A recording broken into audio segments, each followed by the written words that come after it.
ትርፍ ፈላጊ ከሆናችሁ ቤት በመኪና ዋጋ ልጠቁማችሁ። አዲስ ባወጣነው ብሎክ ከሁለተኛ ፍሎር ጀምሮ ከ2 ሚሊዮን እስከ 4 ሚሊዮን ብር ቅናሽ ማግኘት ይችላሉ። የባንክ ብድራችን ምዝገባ የጨረስን ቢሆንም ይህን ቪዲዮ አይቶ ለሚመጡ 10 ደንበኞች ብቻ የባንክ ብድር እናመቻቻለን። በተጨማሪም ውሉን በ3 ቀን በዲኤችኤል ካሉበት ሀገር እናደርሳለን። ቤቶቹ ከስቱዲዮ እስከ ፔንትሃውስ እንዲሁም ሱቆች ከ20 ካሬ ጀምሮ ተዘጋጅተዋል። ልብ ይበሉ፣ መንደሩ ኮምፓውንድ በመሆኑ 6 ሊፍቶች፣ የመዋኛ ገንዳ፣ የከርሰ ምድር ውሃ፣ ባካፕ ጄኔሬተር እና የተሟላ ጥበቃ አለው። በቴክኖሎጂ በመገንባቱ የማስረከቢያ ጊዜ ችግር አይደለም። ለበለጠ መረጃ በ0992535531 ወይም በ0997455123 ይደውሉ። ዲኤምሲ ሪል ስቴት።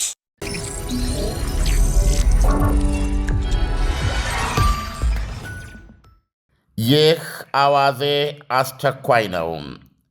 ባሎች ወዮላችሁም። የትዳር ፋይዳው ለኋላ ዕድሜ ደህንነትና ሰላም ጋሻ ነው ብላችሁ ከሆነ እንግዲያውስ ዋስትና የለውም። ቢያንስ የጂያ ሚስቶች በተግባር እያረጋገጡ እንደሚገኙት። ኢኮ ቶያማ ከባሏ ለመለየት 32 ዓመታት ጠብቄያለሁ ትላለች። በትዳር ሕይወታችሁ ሁሉ የቤት ጣጣ ወይም የቤት ሥራና የልጆች እንክብካቤን መሸከም የእሷ ብቻ ሲሆን ቤተሰቡንም በገንዘብ መደጎምም እኔ ነበርኩ የተሸከምኩት ትላለች።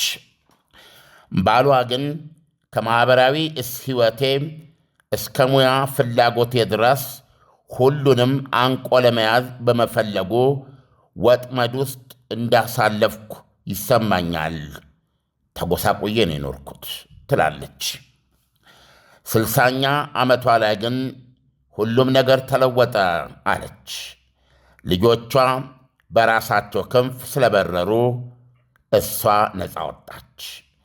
ባሏም ቢሆን ጤነኛና ሞግዚት የማያሻው ነበር ትላለች።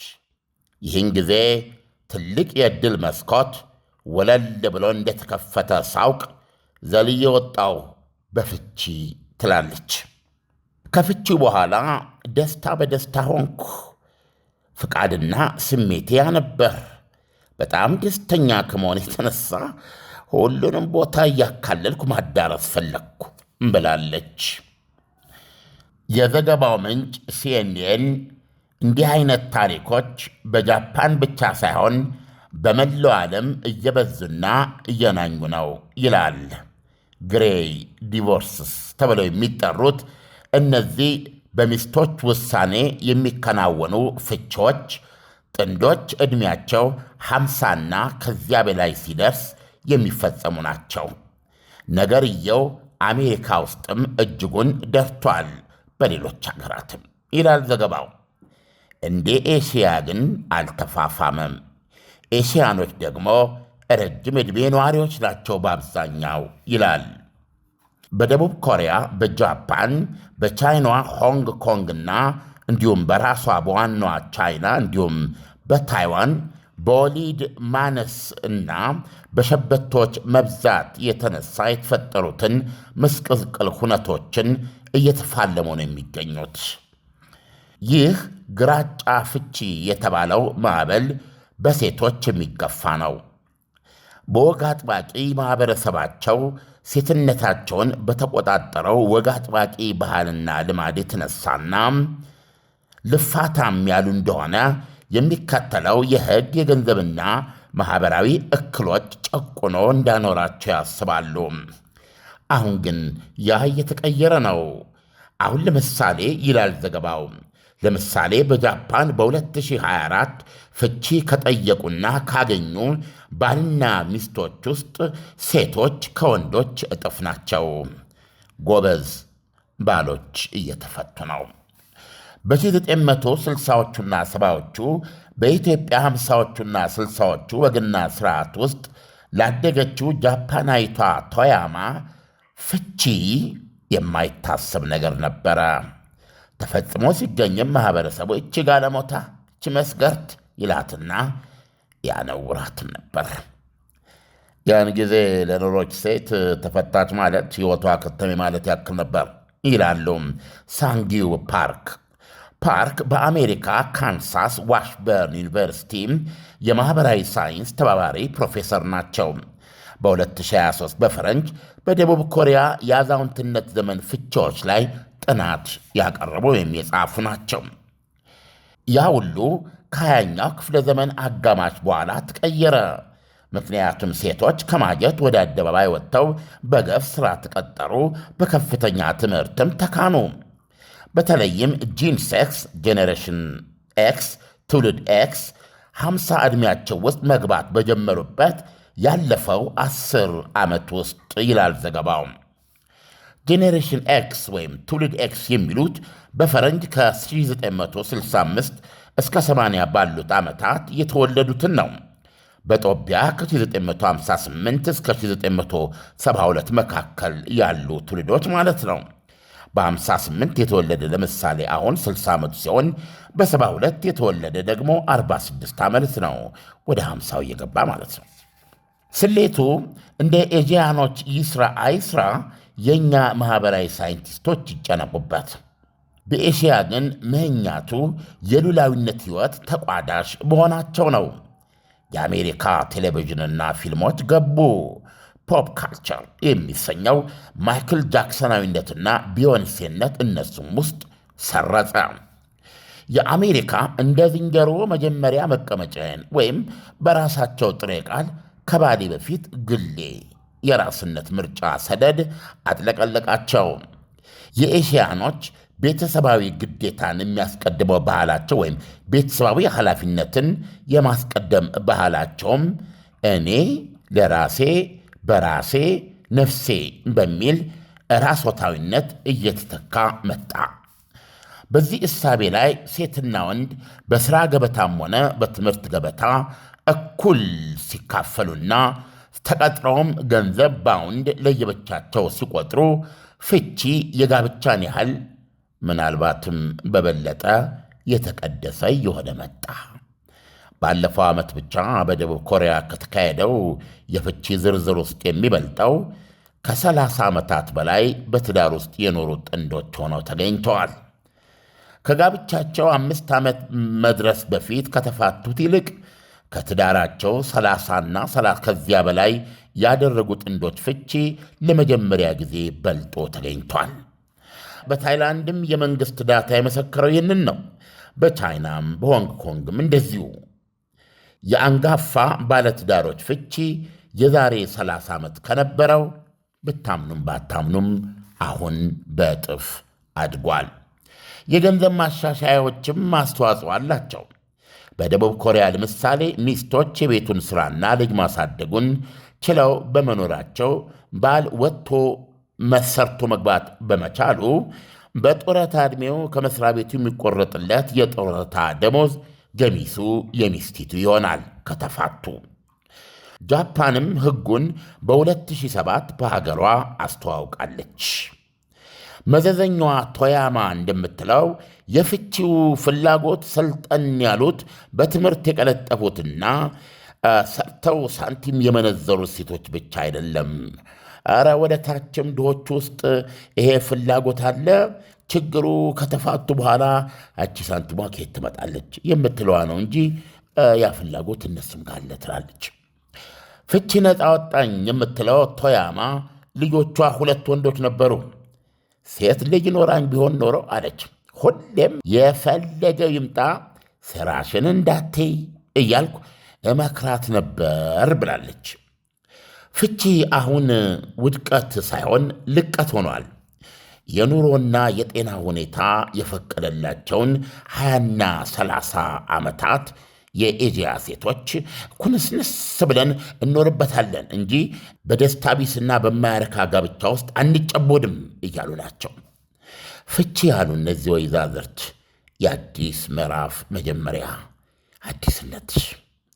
ለምሳሌ የ50 ዓመቷ ኢማን ላው ፍቺን እንደገና መወለድ ብለዋለች። ቻይናዊ ሆንግ ኮንጋዊት ናት። ጋብቻን ስትገልጸው አብሮ መብላት፣ የማይሞቅህ የማይበርድ ሰላማዊ ሞዛዛ ሕይወት መምራት ብላ አኮስሰዋለች። ጋብቻ ማለት ይሄ ነው አለች። አዝግ አደንዝዝ ሕይወት አድርጋ እያቀረበች። በእርግጥ ሊዩ ባሏ ማጋጭ ነበረ፣ ወስላታ ባለትዳር። እንዲያም ሆኖ እሷ ቀሚሷን ጠብቃ ኖራ ፍች ጠያቂው እሱ ነበረ።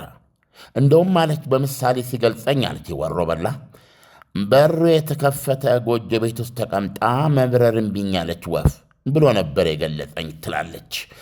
ቆንጆ የሆንኩ ባህላዊ ሴት ነኝ፣ በሕይወቴ ሙሉ እፈታለሁ ብዬ አላስብም ነበር ብላለች። ፍቹ በመጣ ጊዜ እጅ እግሬ የተቆረጠ ወይም ኩላሊቴ የተሰረቀ ያህል ነበር የተሰማኝ።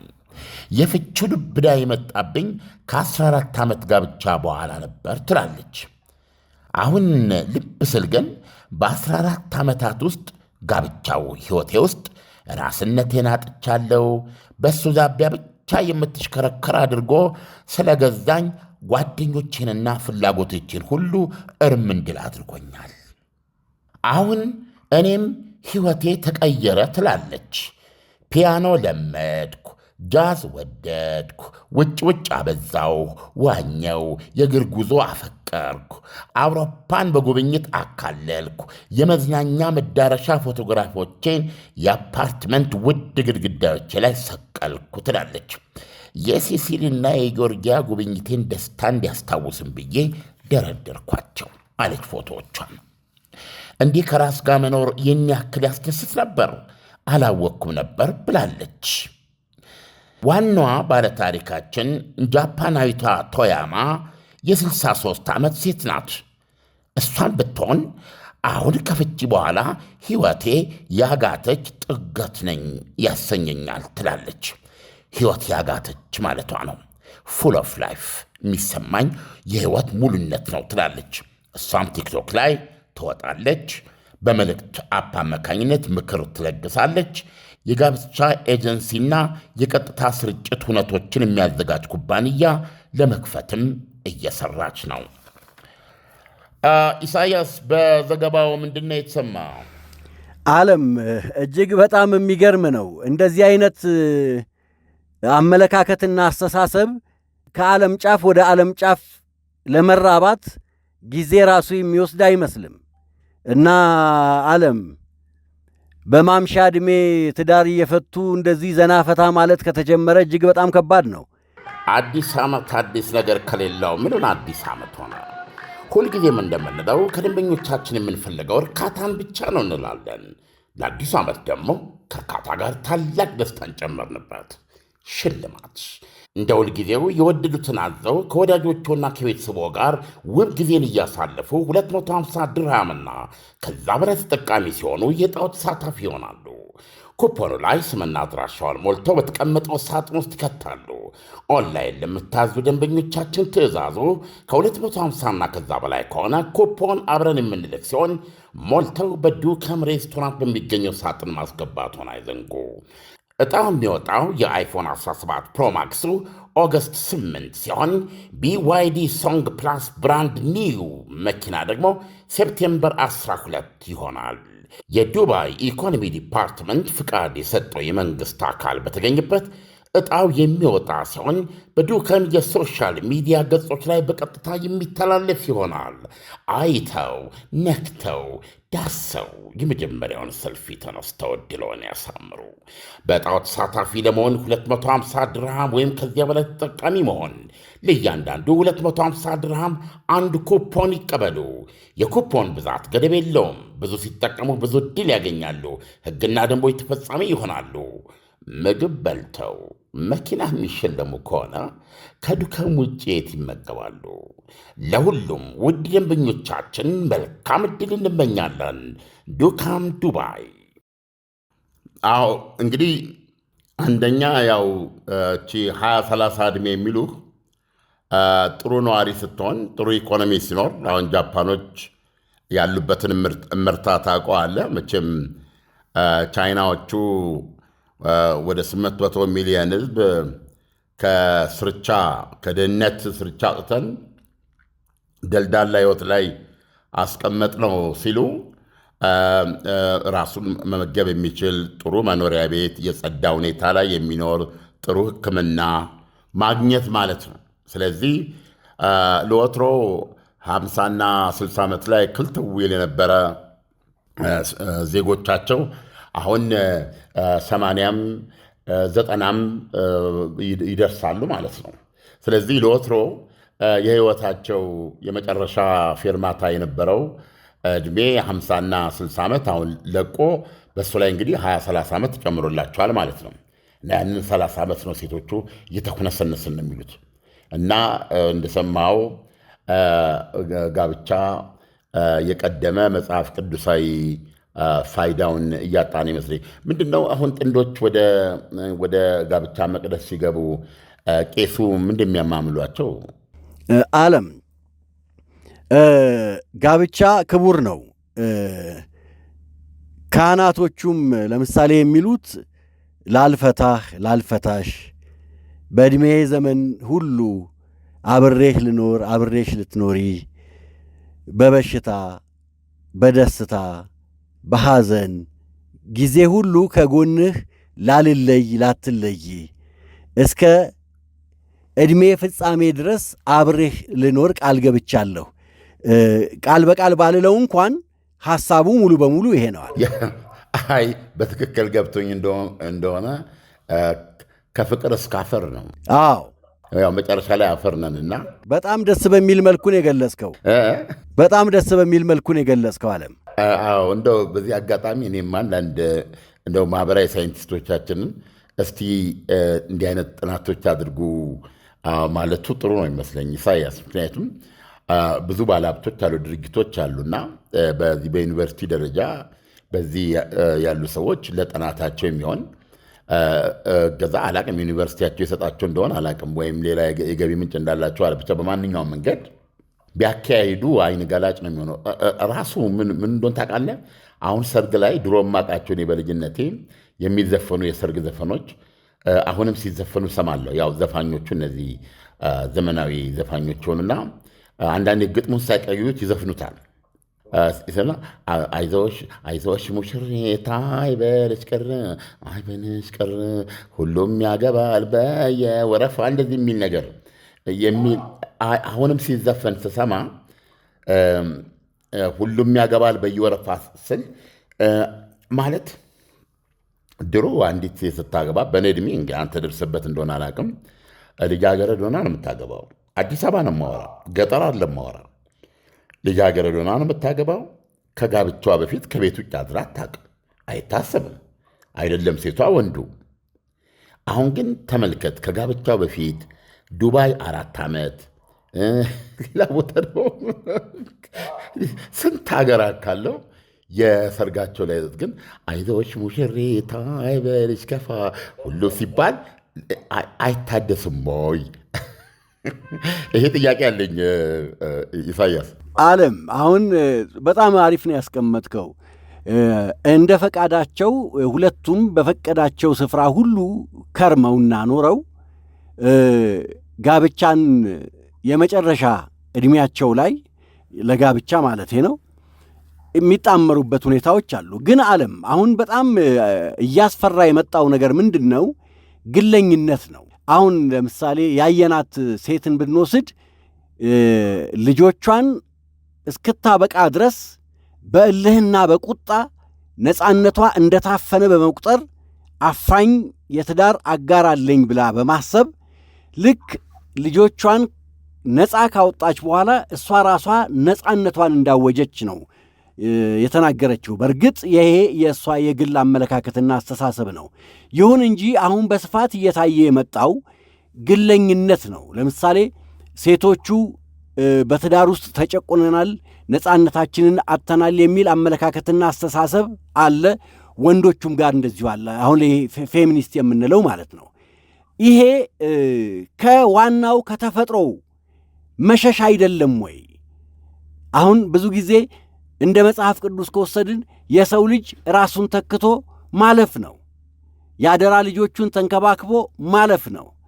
አሁን ግን ማለፍ የሚለውን ሐሳብ በተቃርኖ በማየት ዘላለማዊነት አይነት ስሜት በመሰማት ልጆችን ያለመፈለግ መውለድ በራሱ ግብ እንዳልሆነ የሚቆጥር ማኅበረሰብ እየመጣ ነው። ይሄ ራሱ አስፈሪ አይደለም ወይ? እዚህ ላይ ይሄን ማንሳት አንዱ ቅድም የጠቀስኩልህ የኤዥያ ሀገሮች ችግር ጃፓኖች ጋር ብትሄድ በጣም በሀብት የተትረፈረፋቸው ናቸው። ነገር ግን ሸበቶቻቸው ባዶ ቤት እየሞቱ አንዳንዶቹ ለዓመታት እዛው ሞተው ኢቨን ሽታው የአስክሬኑ ሽታ ሳይሰነፍጣቸው አካባቢ ረስቷቸው ከ10 ዓመት በኋላ ድንገት በሩ ሲከፈት አጥማቸው የሚገኝ ሰዎች አሉ። በመጨረሻ የህይወት በራፍ ላይ ብቻ መሆን ለምሳሌ ከ50 ከ60 ጀምሮ ወንዶችም ሴቶችም በብቸኛነት አሁን እቺ የነገረችህ ሲሲሊ እንትን ሄጄ ደርሼ ምናምን የዛን የትስታ ፎቶግራፊን አስቀምጬ ፕሮባብሊ በዛ ሂደት ውስጥ ደግሞ አንድ ጃማይካ አግኝታ የአንድ ሳምንት የፍቅር ህይወት አሳልፋም ሊሆን ይችላል። ፎቶግራፎች ይለጠፋሉ እንደዚህ። ከዛ በኋላ እሷን ብትሆን እንግዲህ አሁን እቺ የባለታሪካችን 63 ዓመቷ የሆነ ጃፓናዊትም ብዙ ድርጊት የመክፈት አሁን ከፍተኛ ሞራል ስሜት እንዳላት ትናገራለች። እሷን ብትሆን በሯን ከፍታ ነው የምትገባው፣ በሯን ከፍታ ነው የምትወጣው። ሁሌ መቼም እንደ ቆሙ አይኖሩም። እግሯን ወለም ያላት ነገሮች እንትን ያሉ እንደሆነ እሷም ከዛሬ 20 ዓመት በኋላ ሬሳቸው ከቤት ውስጥ ወይ ስለሸተተ ወይም ጎረቤት ስለጠቆመ ወጥቶ የቀብር ዕድል ከሚያገኙ ጃፓናውያን አንዷን የምትሆነው። በነገራችን ላይ በጣም ከሚያሳዝን ነገር ጃፓኖች ለመውለድ ችግር ላይ ናቸው። ወሊድ የለም። ቅድም አንተ ባስቀመጥከው ነው። አሁን ልጅ ዕዳ ሆኗል እና ትዳር ቅድም እንደሰማው ልጅቷ እንደገለጸችው ሆኗል፣ አዝግ ሆኗል ተብሎ ተተርጉሟል። መውለድ ኪሳራ ወይም ደግሞ ልጅ መውለድ ዕዳ እየሆነ መጥቷል። ስለዚህ አሁን ይሄ ደግሞ በባሎች በኩል ደግሞ እንዴ እኛስ ምን እናደርጋለን? በወጣትነት በጉልምስና ዕድሜያችን ገንዘቡ በኪሳችን የነበረ ጊዜ ምን ተዳችን ሆኖ ወለድን? ለዚህ ሁሉ እኛስ ምን አገባን? ያኔ ስኛ ቆንጆ እያማረጥን ራሳችንን እየጠበቀን አንኖርም ነበር ወይ የሚል ነገር ማምጣቱ የማይቀር ነው እና በአጠቃላይ በዚህ ውስጥ ጋብቻ የህልውና አደጋ ውስጥ እየገባ ነው የሚል ስሜት የለም። በጣም ዓለም ጋብቻ እኮ ኋላ ቀር አስተሳሰብ ተብሎ እንዳይመዘን ነው በጣም የሚያስፈራው። አውሮፓን ብትሄድ ለምሳሌ ሬሾውን 2:1 ሆኗል። አሁን ብዙ ጊዜ ማክሲመሙ ባልና ሚስት ተጋብተው 1 ነው የሚወልዱት። ይሄ ስጋት ደግሞ በሂደት ከፍ እያለ የአውሮፓውያኖች ቁጥር እየቀነሰ በስደት የሚሄዱት ቁጥራቸው እየጨመረ አንድ ስጋት እየሆነ ሁሉ መጥቷል ማለት ነው። እና ጋብቻ በእርግጥም አደጋ ውስጥ ነው ያለው። ኢሳያስ የአንተ ፍራቻ ጋብቻ ባህላዊ ልማድ ነው ያልከው? አዎ። ጋብቻ ምንድን ነበር ያልከው? ኋላ ቀር። ኋላ ቀር። ጋብቻ ኋላ ቀር ልማድ ተደርጎ እንዳይቆጠር ነው ስጋትህ? አዎ። የእኔ ፍራቻ ደግሞ እንደ እንጥል መቆረጥና የግርዛት ሁሉ ጎጂ ባህል እንዳይባል ነው ስጋቴ። መልካም ቀን ኢሳያስ። አሜን አሜን፣ ለሁላችን ዓለም። አዲስ ዓመት አዲስ ነገር ከሌለው ምኑን አዲስ ዓመት ሆነ? ሁልጊዜም እንደምንለው ከደንበኞቻችን የምንፈልገው እርካታን ብቻ ነው እንላለን። ለአዲሱ ዓመት ደግሞ ከእርካታ ጋር ታላቅ ደስታን ጨመርንበት። ሽልማት እንደ ሁልጊዜው የወደዱትን አዘው ከወዳጆቹና ከቤተሰቦ ጋር ውብ ጊዜን እያሳለፉ 250 ድርሃምና ከዛ በላይ ተጠቃሚ ሲሆኑ የዕጣው ተሳታፊ ይሆናሉ። ኩፖኑ ላይ ስምና አድራሻውን ሞልተው በተቀመጠው ሳጥን ውስጥ ይከታሉ። ኦንላይን ለምታዙ ደንበኞቻችን ትዕዛዙ ከ250ና ከዛ በላይ ከሆነ ኩፖን አብረን የምንልክ ሲሆን ሞልተው በዱከም ሬስቶራንት በሚገኘው ሳጥን ማስገባቱን አይዘንጉ። ዕጣው የሚወጣው የአይፎን 17 ፕሮማክሱ ኦገስት 8 ሲሆን BYD ሶንግ ፕላስ ብራንድ ኒው መኪና ደግሞ ሴፕቴምበር 12 ይሆናል። የዱባይ ኢኮኖሚ ዲፓርትመንት ፍቃድ የሰጠው የመንግሥት አካል በተገኘበት ዕጣው የሚወጣ ሲሆን በዱከም የሶሻል ሚዲያ ገጾች ላይ በቀጥታ የሚተላለፍ ይሆናል። አይተው ነክተው ዳሰው የመጀመሪያውን ሰልፊ ተነስተው ዕድልዎን ያሳምሩ። በዕጣው ተሳታፊ ለመሆን 250 ድርሃም ወይም ከዚያ በላይ ተጠቃሚ መሆን፣ ለእያንዳንዱ 250 ድርሃም አንድ ኩፖን ይቀበሉ። የኩፖን ብዛት ገደብ የለውም። ብዙ ሲጠቀሙ ብዙ ዕድል ያገኛሉ። ሕግና ደንቦች ተፈጻሚ ይሆናሉ። ምግብ በልተው መኪና የሚሸለሙ ከሆነ ከዱከም ውጭ የት ይመገባሉ? ለሁሉም ውድ ደንበኞቻችን መልካም ዕድል እንመኛለን። ዱካም ዱባይ።